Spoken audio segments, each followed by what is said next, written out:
Live from Owings Mills, Maryland, it's the Max Fortune Show. Whether it's becoming a success by achieving your dreams and goals, growing your business, or unlocking your full potential, the Max Fortune Show specializes in helping you maximize your fortune. Now, ladies and gentlemen, the Max Fortune Show. Hello, everybody, and welcome to Max Fortune, or the Max Fortune Show. I'm Max Fortune, your host, and I'm an author, publisher, book coach, and a marketing specialist. And just to remind everybody every week that the Max Fortune Show is recorded live here. We're actually we're on location today in DC. So the show is recorded live, and the show does have calls coming in from viewers and listeners. So again, we always welcome viewers to comment online. We can actually see your comments as you're posting them right now. If you haven't liked and followed the page, please make sure you do so right now. Like, follow, and share the page. You can also join the conversation today. So if you have any calls, if you want to call into the show for myself or Adrian, our esteemed guest, you can call in at 844-220-2266. So again, feel free to call into the show. You can also email us here on the show at maxfortuneshow@gmail.com. So again, that's maxfortuneshow@gmail. And today on the show, we're focusing on successful entrepreneurs. And so I'm here in Washington, D.C. with successful entrepreneur Adrian Rich. And I think Fortune and Rich sound good together. It does, yeah. Well, just to let you know a little bit about Adrian. Adrian Rich is a principal and a managing partner with Simple Technology Solutions, Inc., where he spearheads STS practice for Department of Homeland Security. Mr. Rich has had a broad array of experience across his 18-year career. He started in Baltimore as a special education teacher. Well, I didn't know that about you. Yeah. Served as the executive assistant of technology, the advisor to the superintendent for special education, and in his tenure with Baltimore City Schools as a senior technology manager and special assistant to the chief information officer. Continuing in the technology industry or technology leadership arena, Mr. Rich then served as the director of technology for his high school alma mater.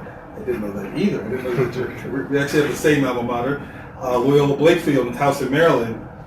He later held posts as a national director of implementation for 4GL School Solutions, as a freelance IT project management consultant through a company he founded, Askia Business Solutions.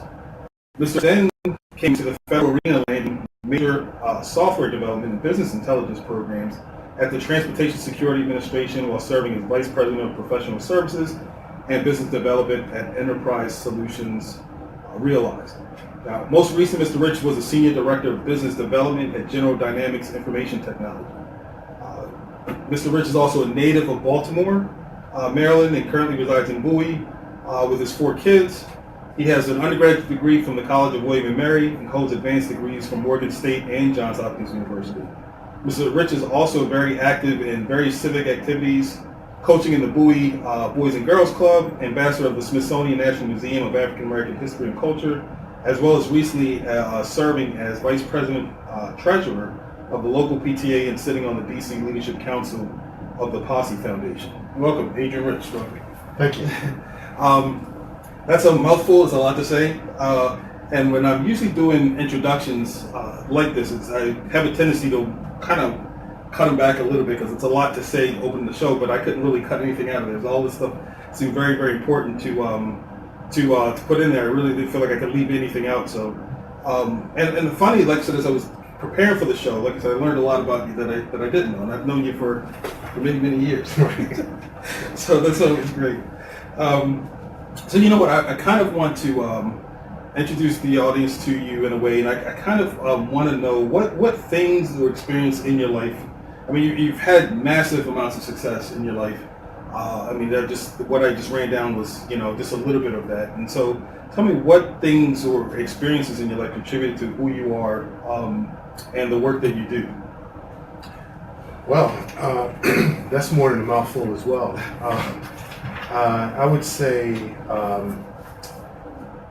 not to sound corny, but obviously my parents have had a tremendous influence on kind of setting the stage and planting an entrepreneurial fervor that I've had, particularly for the last 5 years or so since I launched Simple Technology Solutions. But over the course of the years, I mean, from my educational experiences to, relationships and friendships that I've enjoyed, such as with you, all those things have had a tremendous influence on the path that I've embarked on. So, every successful person has different things that they kind of have as a personal motto or mantra, or thing that they kind of live their life by. Mm-hmm. So what's your personal motto? What would you say that your personal motto for? I would say fail fast and fail forward.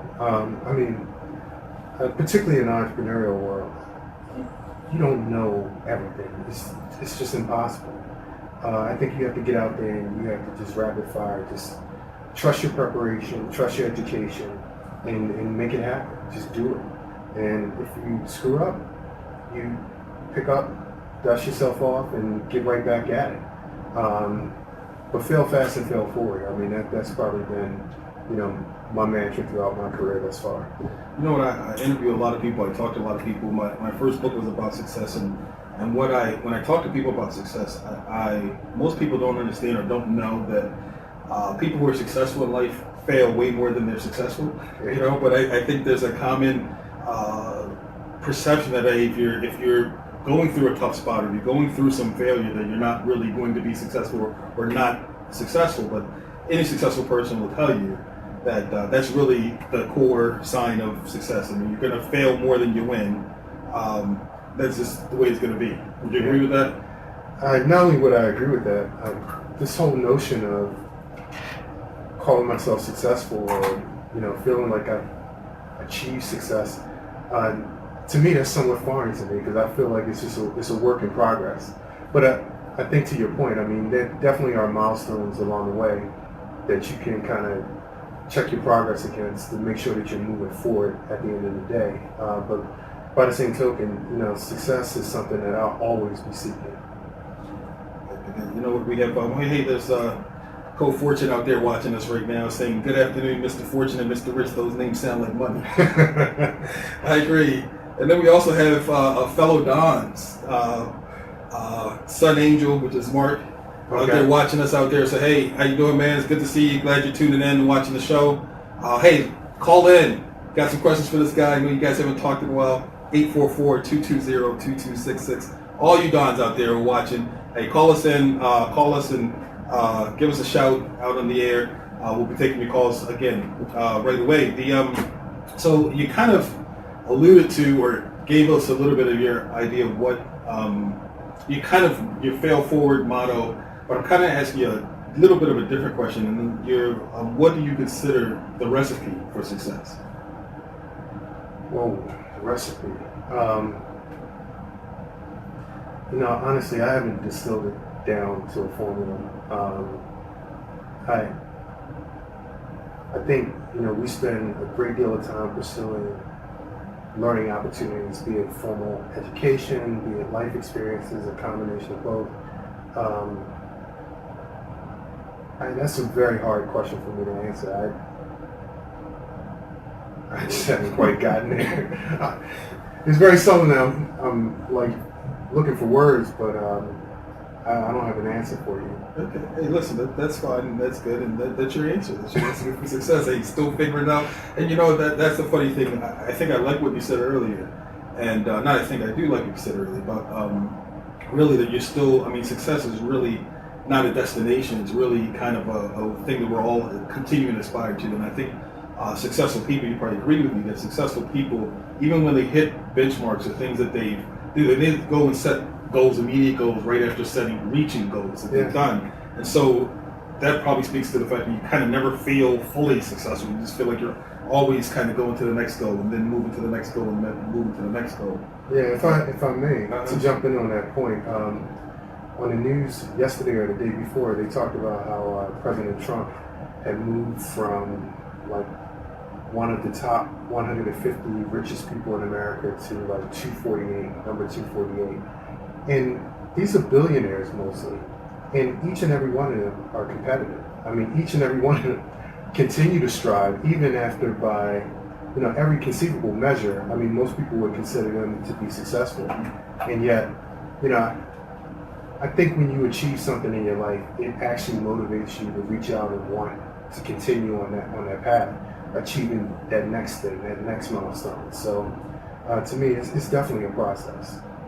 Yeah, so I know that you've been in the IT space for a while. What influenced you to, or what inspired you to go into that career? What inspired you to choose that as your career? Okay. Well, as you were reading in my bio, I started off in education. I was passionate about, I was a special educator first. That was my first job out of college. And my first introduction to technology was working in a computer lab at a special education school at the corner of Martin Luther King Boulevard and Druid Hill Avenue. And seeing the impact that technology had on the learning process for those kids, that many of which were learning disabled, learning challenged in a variety of different ways, it just really exposed me to the power of how technology can truly transform lives, transform businesses, transform anything that it's applied against. And that kind of motivated me to want to, pursue it further. So in the position that you're operating now, the business that you have right now, how long have you had this? How long has this business been in existence? We started in November of 2013, so we're coming up on our 4th year. And over the course of time, I mean, it's all relative, right? For a guy that started this business at his kitchen table and out of the trunk of my car, clocking X amount of dollars to see the growth that we've had over the course of the last 4 years is, pretty astonishing in my mind. And we're just getting started. Wow. So, I mean, that's always amazing there. So I'm going to ask you more about another question that's mantra related, but I think it's good for people to know. Where I always like to ask this question, you work smart or work hard? Which one is which one do you live by? And you can't say both? You can. Can say, there's no wrong answer. I'm curious to what your answer. I am very much a rather than an either or person, I'm a both and person. And quite frankly, when given two choices, I mean, I see good on both sides. I mean, I typically want to take that good and put it together and figure out how to make it best. So with the work smart part, and I definitely, I am really trying to, I guess, mutate some of my personal ways that I operate. Mm-hmm. I've been a hard worker way too long. And then so I'm adopting work smart techniques, and so that's why I also pick the brains of people that say work smart. And I think what that means is really learning how to maximize your time. And then you, like myself, have family, and so that's that balance of being an entrepreneur and balance of the family life becomes a tremendous challenge. And so that work smart has to be there. You know what I mean? Yeah. Because you have to kind of balance home life and personal business life and all of those type of things. So so that's always a curious question. I always like to see a person's take on those kind of things. And you know what? What would you say the number one reason most people that you've kind of been around, that you've seen, and you've been around lots of different people, what is the number one reason most people fail or succeed? Perseverance. Yeah. The success in anything worth pursuing is just not guaranteed. And quite frankly, the first attempt, the 100th attempt, may not be the thing that actually causes the breakthrough. You just got to keep plugging. You got to keep chopping wood. Not to be too cliche, but I mean literally, you just got to keep plugging. It reminds me of a story of this guy who sold everything he had to go out and mine for gold in California back in those gold mining days, and he sold it. Was digging, and he ended up giving up because he never hit gold. And he sold his materials to the first passerby, And the guy he sold everything to for next to nothing and went home with his head down, went right back to where he stopped digging and started digging, and just 3 feet, which is about the distance from his table to the floor, he found the biggest fault line of gold ever. So this guy stopped 3 feet short of, millions and millions of dollars. And I think that's what happens for people with success. A lot of times, like I said, like I mentioned earlier, to me, what I've seen is success most of the time looks like failure first. Yeah. And so people out there, if you're watching, if you're listening, like I said, I like to interview and talk to successful people because I think there becomes a pattern of people who are successful, and you hit it right on the nose, is perseverance, is getting up when you get knocked down. And I will tell you, it's kind of like even being lost. I almost got lost. That's not the good. But it's almost like getting lost. You know what? If you think about when you're driving somewhere, even when you know the GPS is on, you get more anxious right before the turn. You're really not sure. Yeah. So right before you're about to make the turn, or right before you feel lost, you kind of finally pull over, and you're usually right around the corner from where you were trying to get to. And I think success works that way too. A lot of times we want to quit right before the breakthrough.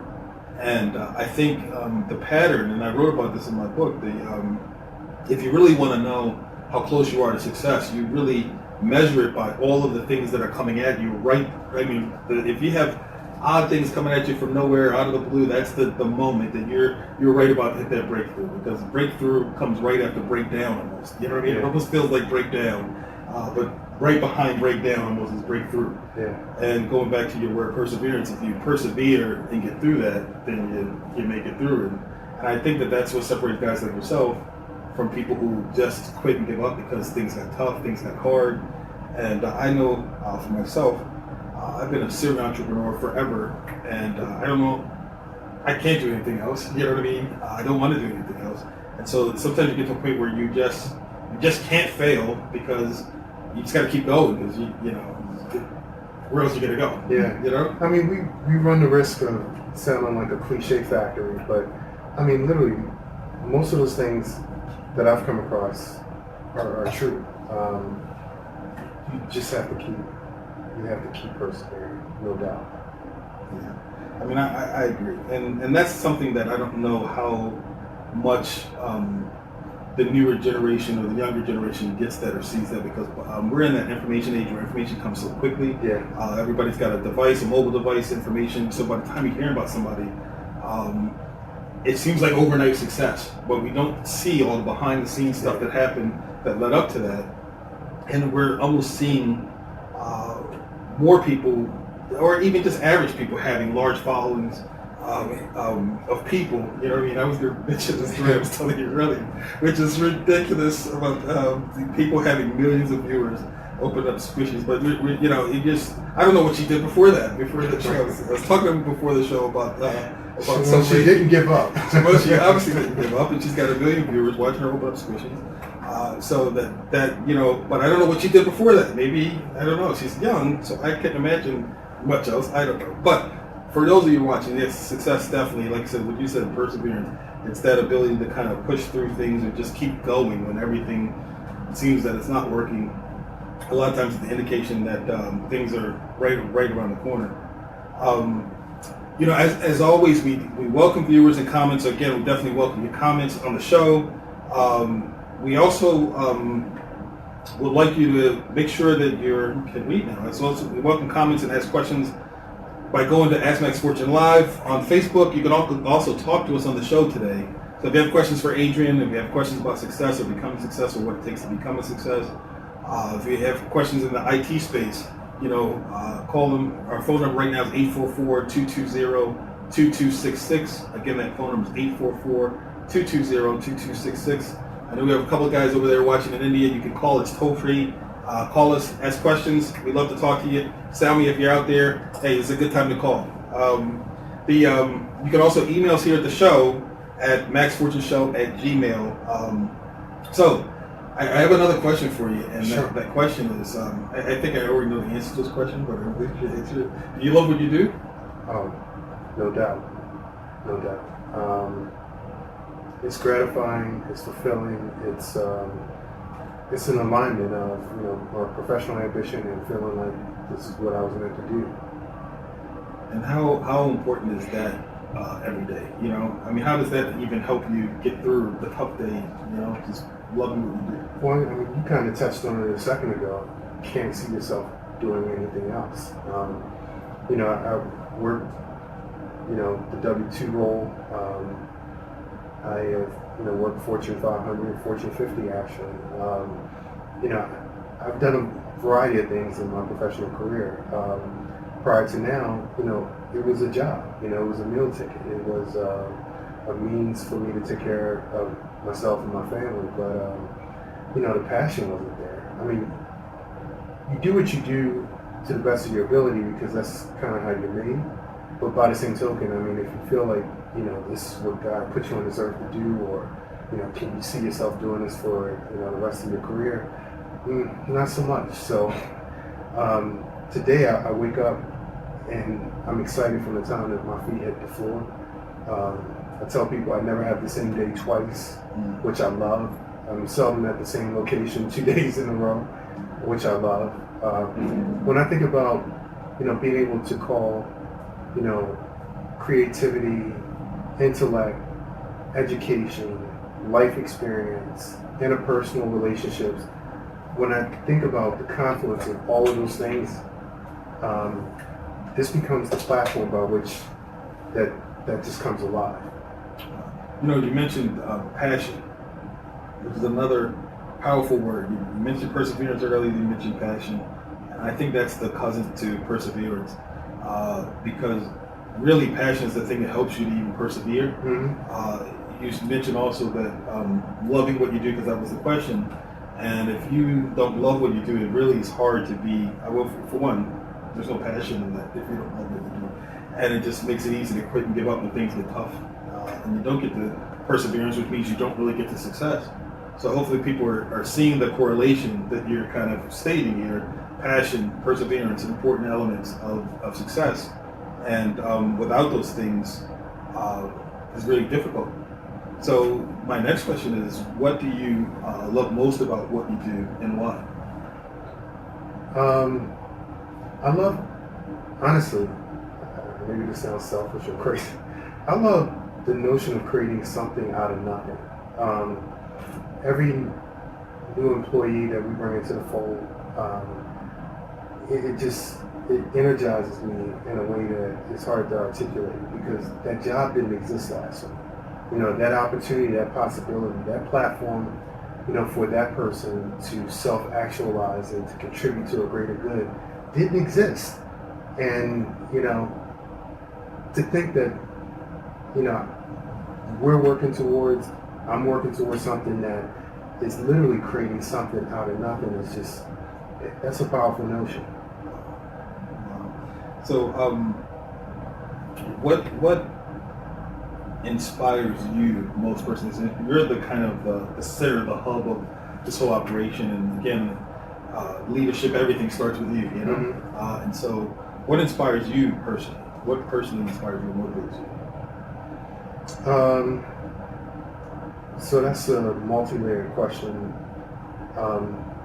One, I'm a competitive person. Okay. You know, one of the things that prompted me to start this company was, particularly when I was working for the Fortune 50 company, I ran across a number of small business owners, you know, people who had the same makeup as me, you know, had traveled the same road, similar education, background, experience, except they're sitting on the table creating something out of nothing. You know, looking to have a conversation with me, you know, as a business executive for a Fortune 50 company, and I'm envious of them, you know, because they're doing something that, you know, I'm thinking that I can do that. And maybe they're looking at me saying, I can do that. Right. But I wanted to be in their shoes, and that kind of inspired me. The other thing is just being a model for my kids. You know, literally a life model that they can emulate. Setting a path that, you know, I pray that, you know, one day they actually follow. To follow their heart, to be inspired by whatever they choose to do, to be passionate about it. I'm hoping that, you know, I'm a beacon that they can, you know, kind of look to, you know, as something that they can follow and emulate. You know, and I think that's so important to be able to do that and to be able to be that and be able to say, hey, be a role model. I know you're very, very active in your children's lives, and I mean, like I said, I commend you for that as well. I mean, just, being a dad and being, like I said, balancing these two really huge roles and worlds. Definitely, I commend you on that. I want to circle back to something you just mentioned a moment ago. Because every time you're saying something, I'm hearing these little buzzwords kind of hit me. Another thing you just said was competitive. So, like I said, if I was doing like a presentation or whatever, that would be on the screen somewhere like that. Right. We're real live, so I can't pop it up on the screen at this point. But that's another word, another key ingredient to successful people. Most successful people are competitive, and they want to win, and they are going to work hard so that they make sure that they win.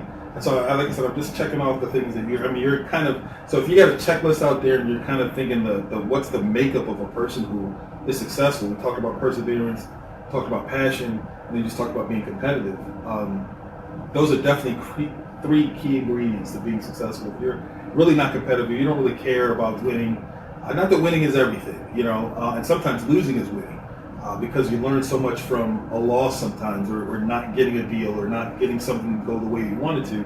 I know that the difference between a winner and a loser is that a loser quits when they don't win, and the winners never quit. So what's the saying? Quitters never win, and winners never quit.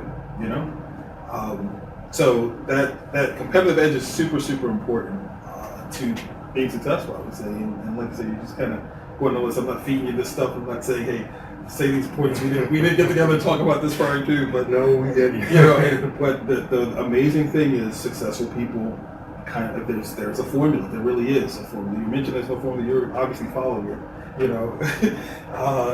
Those three things are I mean, almost unilaterally. And everybody, successful person's, what's the word I'm looking for? Any vocabulary. I had a better word. It's escaping me from that, So my next question for you is, how did when I was going through your background and everything, you mentioned some three powerful colleges, William and Mary. You mentioned Johns Hopkins, and you mentioned Morgan State. So tell me how your college education contribute to your success, or the colleges that you attended and how they affected you or influenced on you, or talk about that.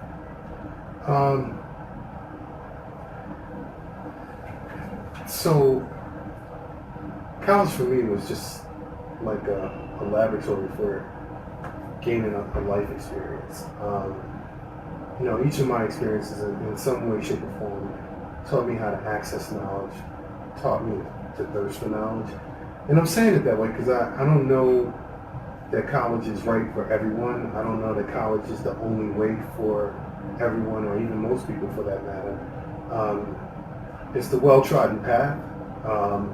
And for me, it was instructive, for reasons that I just described. I think, and this is probably a part of the formula, but you have to stay inquisitive. You have to stay hungry. You have to always ask why. You can never become complacent in what you think you've learned, what degrees you've attained, because the world doesn't work like that. I mean, you have to continuously thirst for knowledge. And so to answer your question succinctly, I think college was a window into how much of the world and how much of the assembled knowledge of mankind, I'll just never know.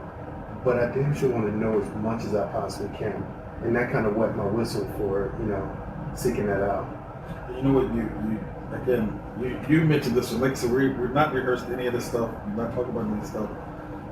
But that's another key point, is that thirsting for knowledge, that you said asking why. That's another ingredient of successful people, is they're always wanting to grow and learn something new, and again, not stagnating, because again, the world is, especially the world we're in now, is constantly changing, it's constantly evolving. To stay competitive, you have to constantly read or get information that that axiom is true. Readers are leaders are readers. Okay. And so that's a new one. I've never heard that one before. Yeah. But yeah, that's true. And that's the thing. So it's like gaining knowledge is important. Yeah. Me being an author and a publisher, I like that notion. leaders are readers. Okay, so remember that leaders are readers. So read some books, buy some of my books. You know, want to be a leader? There you go. My success book for one. That's a great one to start off with. So tell everyone what are the most like I said, we talked about business, we talked about family, we talked about even your career, special ed and starting in education. What are the most important things in your life? I mean, my family, number one. Being a provider for my family. My faith is super important, and honestly, that desire to continue to be hungry. That's front and center in everything that I do. And I like I said, I can't commend you enough in just even being a role model and the importance of that. I think there's this saying, do as I say, don't do as I do. But you're actually being one of those parents that your children can model your behavior. And I know myself as a dad, I'm humbled when, sometimes my daughter will put stuff on Facebook. Hey, Dad, when your kids say great things about you, and they're adults and they don't have to because they're not getting punished. They're not living at home, they stop leaving at home or something, my daughter's a grown woman and she's out there, but she will mention comments or stuff that you learn to go the way, and those are the things that kind of make it all worth it. What I mean, worth it as a parent. Those are the important things. Going back to the question that. You're not necessarily thinking about that, but it's so important. I even think about my childhood growing up and how much my mother sacrificed for us. I mean, there's 8 of us, and she was a single mom, and the challenge of what she was able to do, I couldn't duplicate, and I wouldn't want to. And she was just amazing, but she just led by example. That's kind of how I also got into being an entrepreneur. Even though she was taking care of us, she had a job, but she was always, aspiring, doing some kind of business. So that I always saw her pushing forward for something else. And my personal motto when it comes to raising kids is, when you're raising your children, you're actually raising your grandchildren at the same time. You're kind of raising your children and your grandchildren, because whatever you teach your kids, they're going to teach their kids.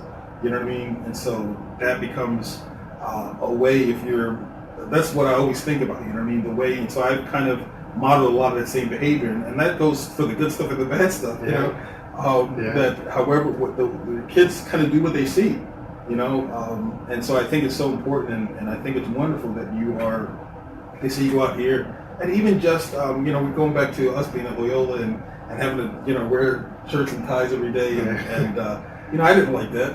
No, you didn't. Anybody who knows me back then, no, I didn't want like. You had a lot of fun with that. So. I had a tremendous amount of fun with that.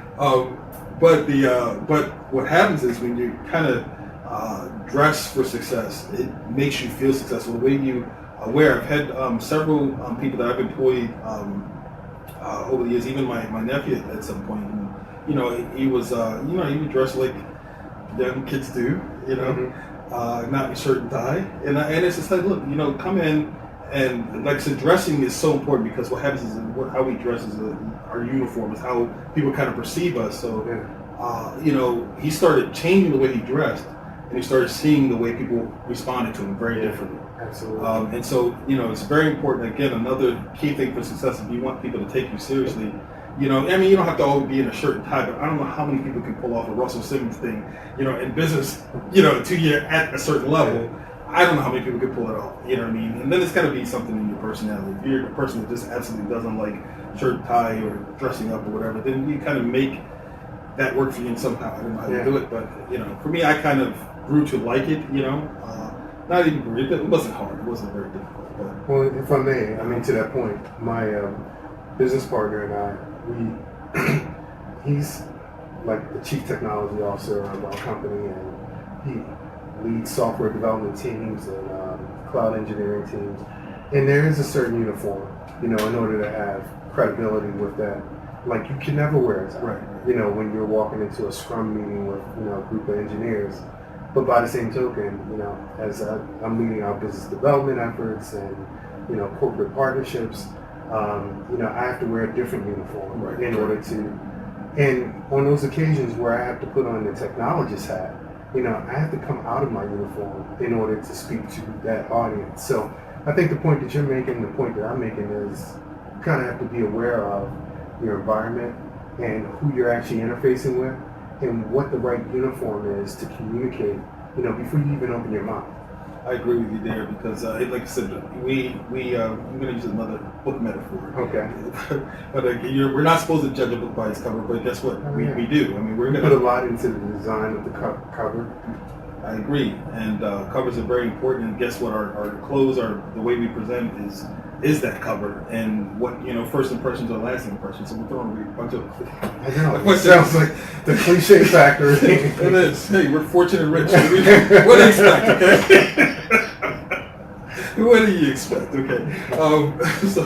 But listen, okay. So I have a few fun questions to ask as we're kind of wrapping up the show. Like I said, it's been wonderful, very transparent, and I hope that everybody who out there is watching, or everybody who's watching out there, is taking a lot of good information.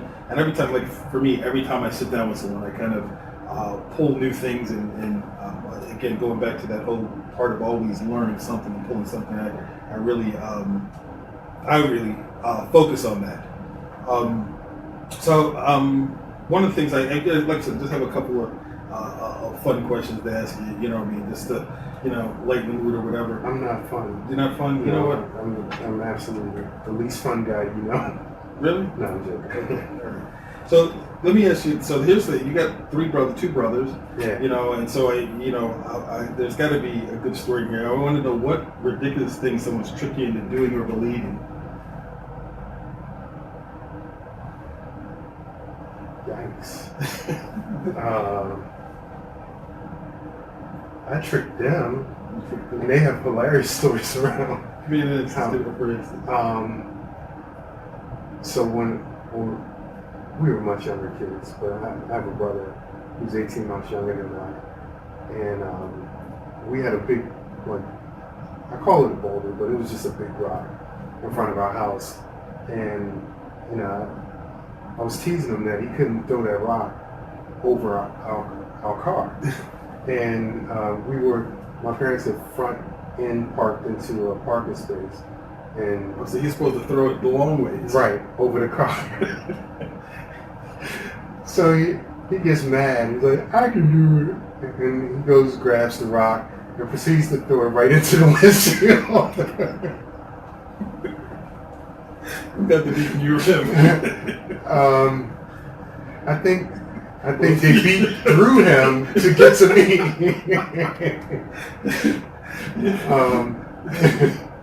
Like when they got tired of beating him, they just graduated to me. So you know what? I have a funny. Well, it's not a particular story, but you talk about beating through him to you, and the way when we grew up, like I said, there was 8 of us, and my mom wouldn't just. I mean. When she beat one, we all got beat. Okay. She saved it up. You know what I mean? And so she was quite energetic. She was when she had saved it up. So once one person, they got 2 beatings because they got a beating from her, and then beating from us for getting the beating started. Right. But you never wanted to be the first one or number 4 or number 5. It was 8, so you wanted to be like anyone, not 1 and not 5. Okay. Not last. So that was scientific, and we were anyway. It's fun. Just thinking about that.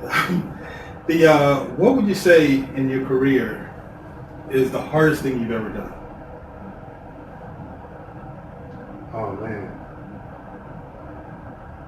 the hardest thing was, walking away from deciding that you were gonna start. I mean, that you were gonna do this thing that you felt like you were called to do.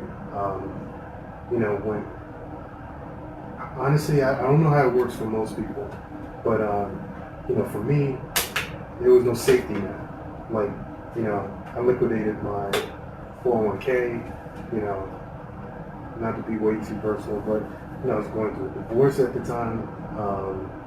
There was no safety net whatsoever, and I had a choice between taking that next, Fortune 500 job, or selling out, to try to make this thing come alive.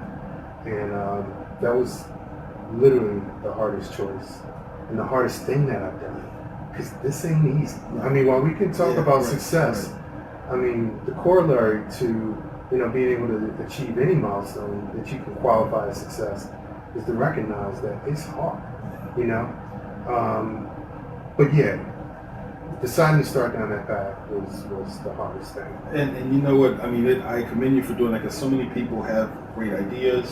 They want to get started, but they just never do. They just really, it's hard taking that leap. And I am not a big proponent of just walking away from everything.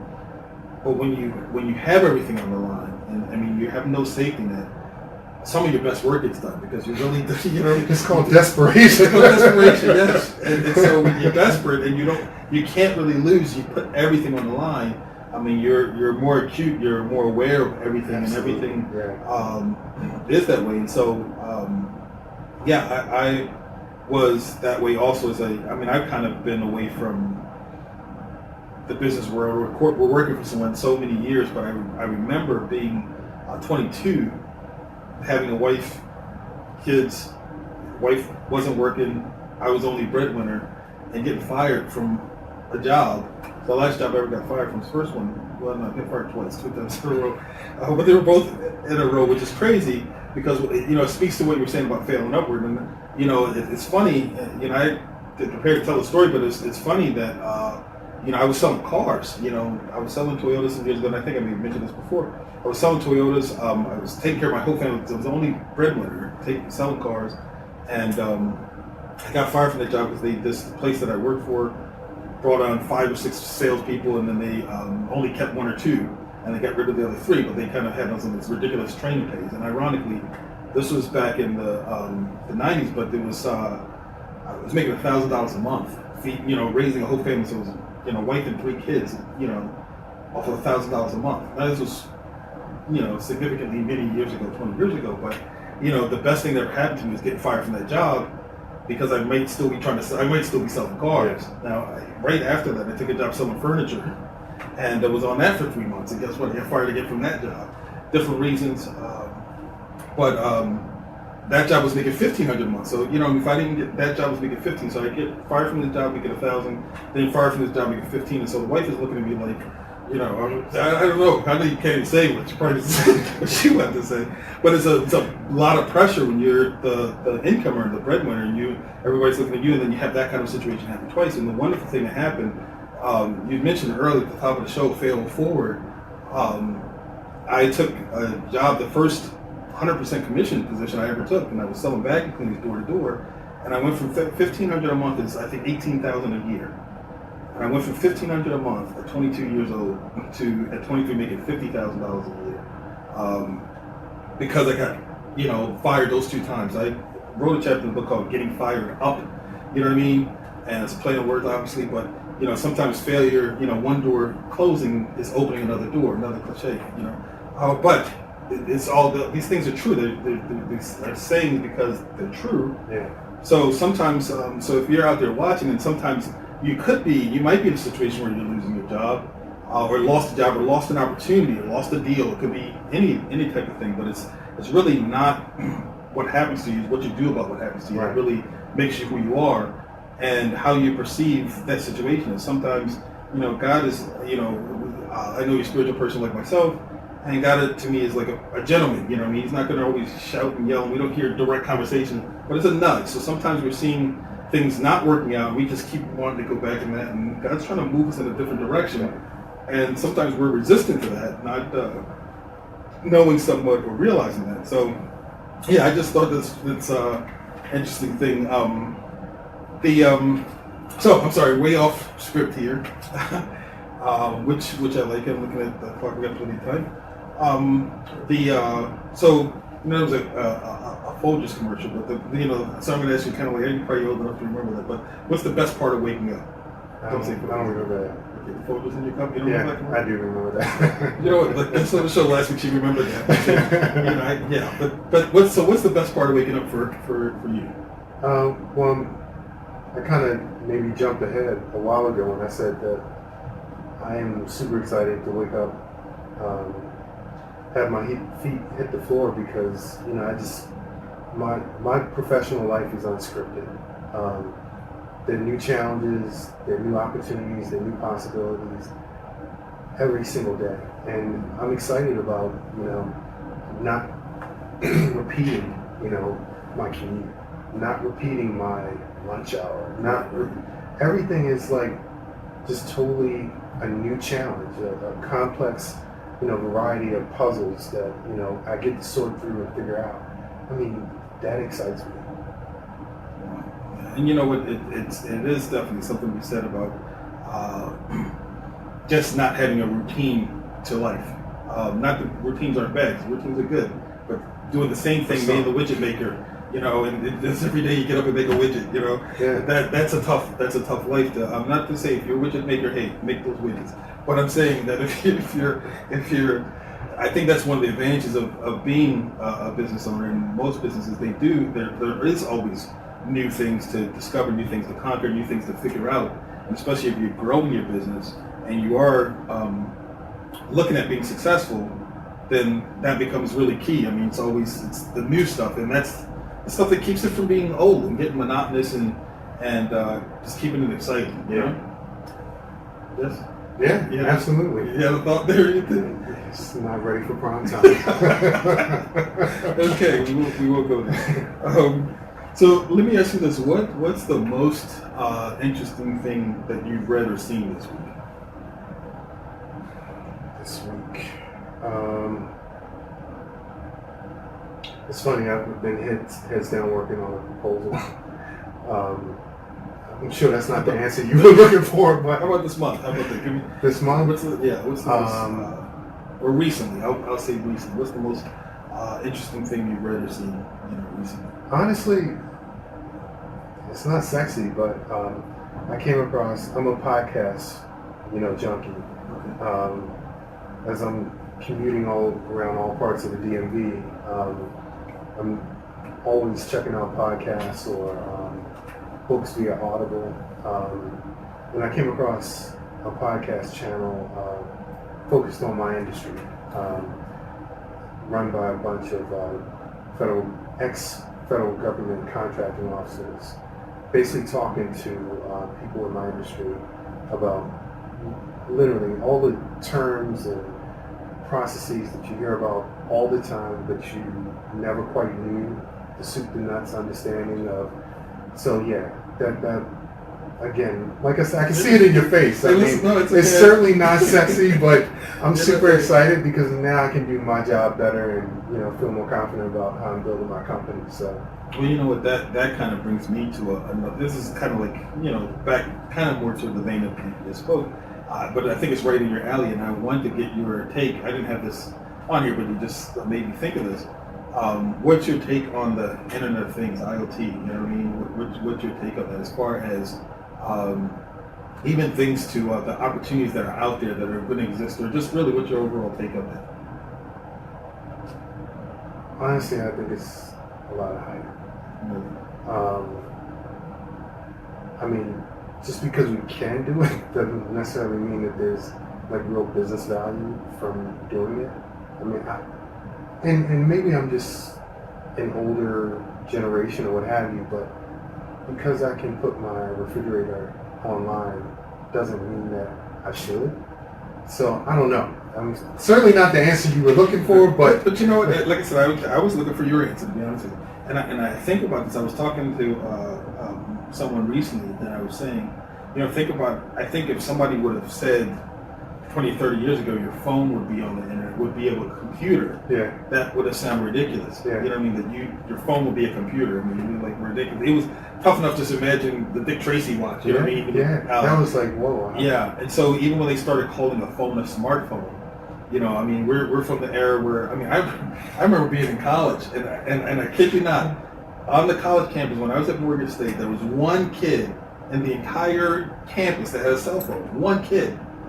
You know what I mean? And it's because he was shooting a movie at Morgan State, so all the guys who remember that, one kid on the whole entire campus had a cell phone. One.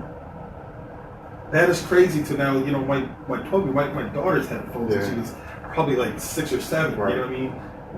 So how, technology has changed so many different things. And I think about also, to me, my personal prediction of Internet of Things, or the cars, is one of those other big things that they're already parking themselves and doing these kinds of things, and self-driving cars. Like my personal prediction, in 10 years, my daughter, when she, gets to really be heavily driving, I believe there will be an impossibility to have an accident in the car. You know what I mean? Because cars will be self-aware and be driving themselves, and we will not have as many car accidents as we have right now. So I guess I think about the Internet of Things in a way that, it may sound ridiculous to put your refrigerator on there, but I'd love to be on the way home and my refrigerator texts me, "Hey, we're out of milk." Hey, I'm all for that. So the thing that I want to say about Internet of Things is I'm actually working with a gentleman on a book right now who really kind of was at the spearhead of the internet, and so the internet's gone through these major shifts and changes. Technology has gone through major shifts and changes, and for anyone's out there watching, we're talking about success, we're talking about business. I do believe that there's going to be a lot of opportunity for business to create things that are of value, that can utilize the internet, or the information in the information age. And so I challenge people who are watching this to use their creativity to think about different ways, because they're saying that that's going to be the next big transfer of wealth. Trillions of dollars, in the Internet of Things, with the technology changing, with the outsourcing things, and just kind of expanding the mind to think about the different things. Now, honestly, I mean, I'm in the field.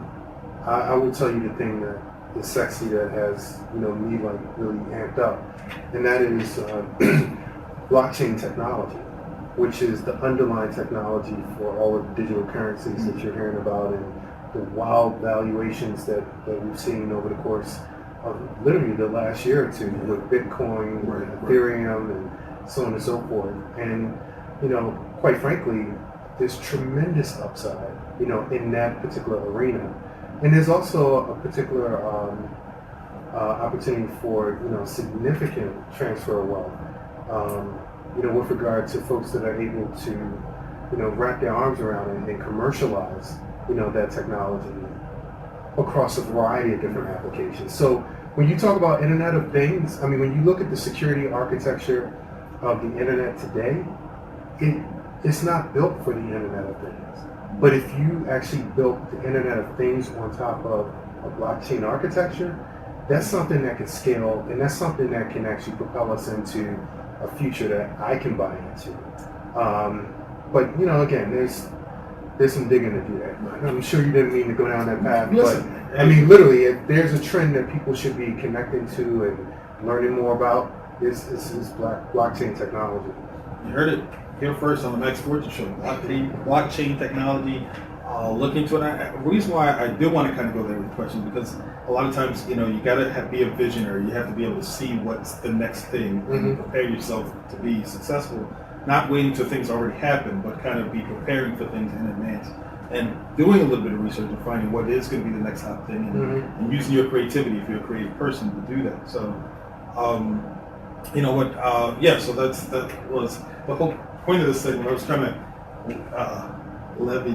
get some levity to the conversation, to this thing. But like I said, you're like me. You're kind of intellectual guy.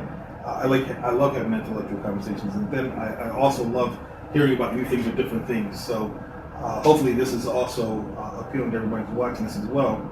I just have a couple of questions left, but we're kind of winding down the show.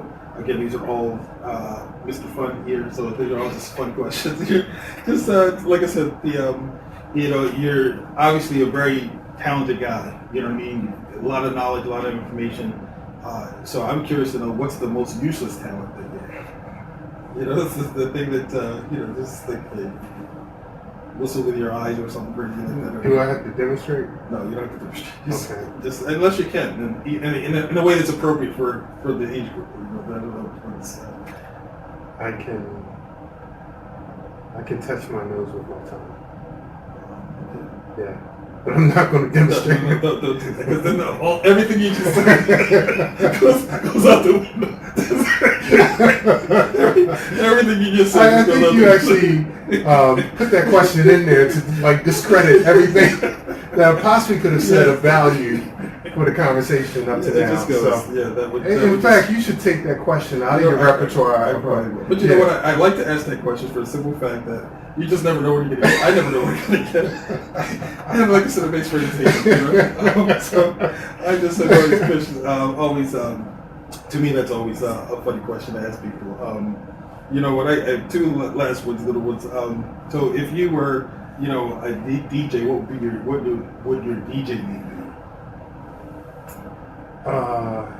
DJ name.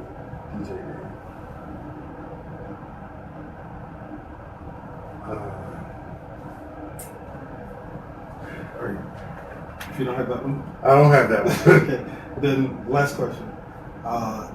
If your life was a movie, what one song would be on the soundtrack?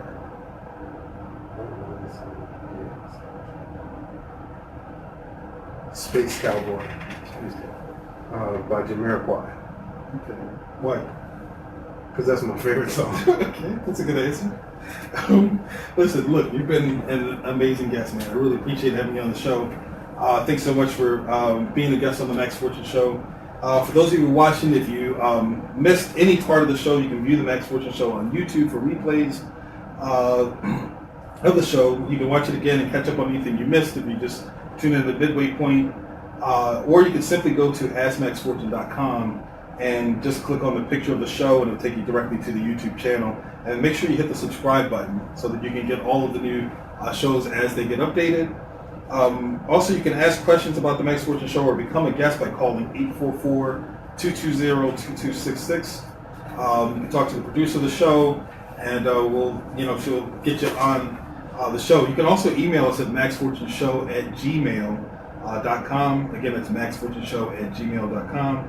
And if you like the content we bring in every week, don't forget to go to Ask Max Fortune on Facebook and Instagram to follow and like those pages. Again, thank you for watching the Max Fortune Show. We appreciate all of your viewers, everybody who commented on the show. Thanks for tuning in. It's been a pleasure. I'm Max Fortune signing off. And I want you to always remember to turn your dreams into goals, your goals into tasks, and your tasks into activities that will make your dreams a reality. I'm Max Fortune signing off. Have a good day. We'll see you same day, same time next week. Enjoy. Thank you very much. So, we have somebody.